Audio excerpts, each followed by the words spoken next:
Let's head out to my first big commission and hopefully not my last. So I was given a particular room and told to do a Dragon Ball Z theme with no specifications, so I pretty much had freedom to do whatever I wanted. Unfortunately for me, I could not get a hold of a projector in time and ended up stuck with the ever so famous grid method. But thank God to my big giant brain, I came up with a simple solution, which was just to stick some pins into the wall and then wind some yarn around so that I can just remove the grid afterwards rather than having to erase the whole thing. My original plan was to just paint everything since that's all I'm familiar with, and that's how I actually started. It was probably one of the most time-consuming things you could honestly do, and I soon realized no way I'm painting these walls like that. Lucky me though, they actually had provided me with high-quality spray paint, so I gave it a try. It took me a second to get a hang of it. In the past, I've used spray paint, but it always came out looking so dookie garbage. I was nearly convinced that I had negative skill when it came to aerosol paints or whatever. So I started out by learning how to evenly cover bigger areas and avoiding any small details since I had little to no control over the can still.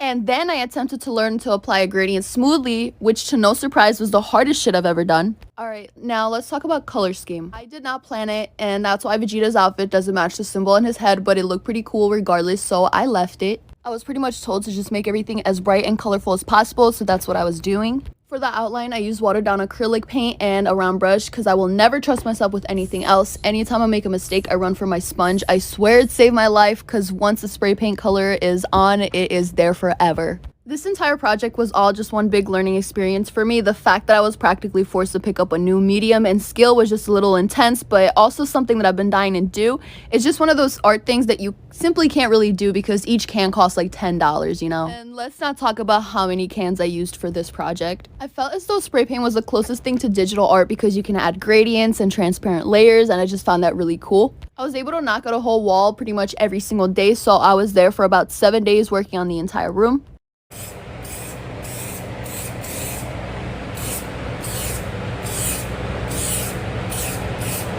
Okay, last but not least, I did the Shenron on the last wall, and I actually did not film like half of it because it was pretty difficult to do. And by difficult, I mean it was just a big ass wall. Like, it was a lot of work, so you know.